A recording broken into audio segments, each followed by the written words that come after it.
and winner. It's only twice, including last year.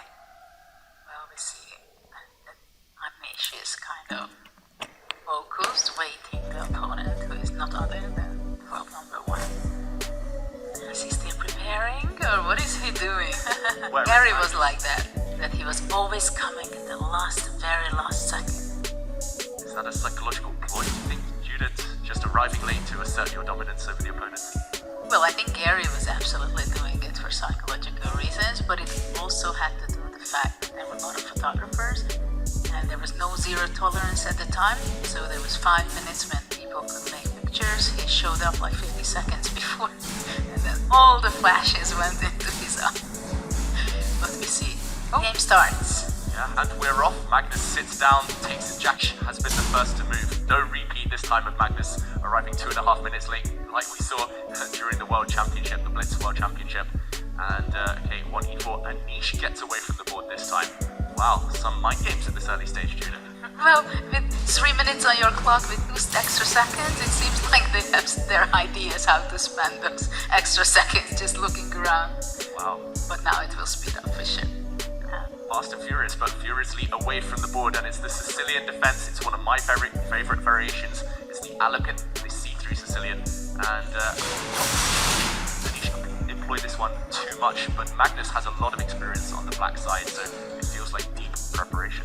Well, it's interesting that nowadays, of course, players have different preparations for blitz games, for rapid, for classical, right? They have completely different ideas to try out. And now Bishop E3 went back. And how important is it to get that surprise values that we see it portrayed in the center? Yeah, I think for Magnus, he prizes surprise value just as maybe the number 1 priority, especially in blitz chess. He'll play all sorts of openings just to confuse the opponent, just to gain a few extra seconds on the clock as they recover from a surprise. But I think these two players at the moment, they just have so much respect for each other that they're just playing their main repertoires. And okay, White has more space in this position, but Black looks super solid, Judith. But I think it's also important for them to entertain themselves, and that's why also they like to play out some completely random things or ideas which they would not go in a classical game or not even in rapid games. But of course blitz is completely different, because if they get an idea and they make the other one think for a minute, let's say, that's a huge advantage. So it's a huge psychological battle, I think, especially in these blitz games. But it seems like Black wants to simplify the position, exchange the bishop, now the knight and the queen is trying to be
knight c4, blundering the pawn on a5. Look at that.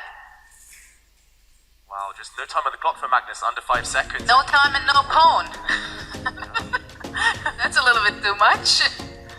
The good thing is black has great centralization here. The black bishop will be able to stop the white a pawn from running. Black's king can start jumping in at some point. Can start entering now. And okay, there we go. The black king is in. Suddenly it's a 3-result game. But white's a pawn, can that one do the damage? Anish setting up some nasty knight forks. That white knight coming round to defend everything, but well, white should be winning. But it's a big question whether 4 seconds on the clock will he be able to queen the pawn over there. Knight c6 is coming, winning the bishop.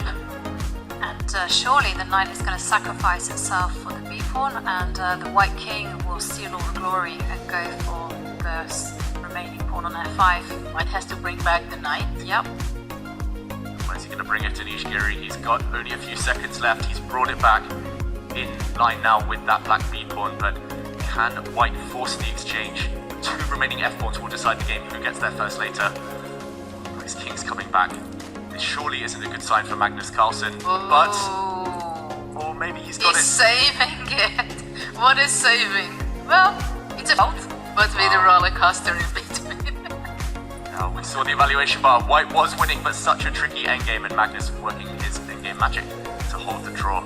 Let's zoom out now to the bird's eye view. We have all the results of the games. Wow, we didn't expect it to be this dramatic so early in the day. That felt so quick, actually.